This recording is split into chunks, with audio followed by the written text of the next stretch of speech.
ఆగమైన వ్యవస్థలను సెట్ చేస్తున్నాం, ఆటంకాలను అధిగమిస్తూ ముందుకు వెళ్తున్నాం.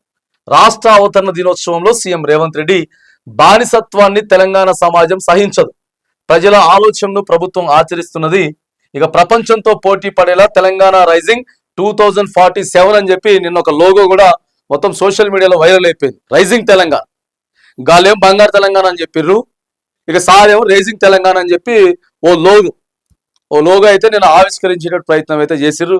చూడాలా మరి ఈ దేంట్లో రైజింగ్ అయితే తెలియదు ఇప్పటి వరకు. నిజంగా సార్ అయితే ఎప్పటికప్పుడు సభలలో మాత్రం మస్తు చెప్పుకుంటూ పోతున్నాడు, కానీ అది పెద్దగా ఎక్కడ కనిపించట్లేదు.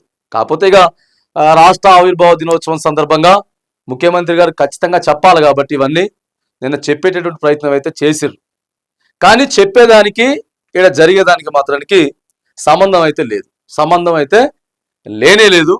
ఇప్పటికైనా సరే మళ్ళీ కొత్తగా మరొక ఆవిర్భావ దినోత్సవం చేసుకున్నాం కాబట్టి సరే మేము కష్టపడుతున్నాం, అప్పులు తీర్చుతున్నాం, అదే ఇది ఏవో చెప్తున్నాం, ఇక మస్తు చెప్పుకుంటూ పోతున్నాం. కానీ సరే నిన్న ఇక రాష్ట్రానికి సంబంధించి రాష్ట్ర ప్రజలను ఉద్దేశించి ఈ సంవత్సరం కాలంలో ఏం చేసినాం, ఎట్లా చేసినాం, గప్పుడు వ్యవస్థ ఎట్లున్నది, ఇప్పుడు ఎట్లున్నది, అప్పుడప్పుడు ఎట్లున్నాయి అప్పులు, ఇప్పుడు ఎట్లున్నాయి, వాటన్నింటినీ మేము సరి చేసుకుంటా ముందుకు వెళ్తా ఉన్నామని చెప్పి ఇక ఒక బాధ్యత గల రాష్ట్ర ముఖ్యమంత్రిగా నిన్న రేవంత్ రెడ్డి గారి ప్రసంగం మాత్రం మాట్లాడడం మనం చూస్తా ఉన్నాం.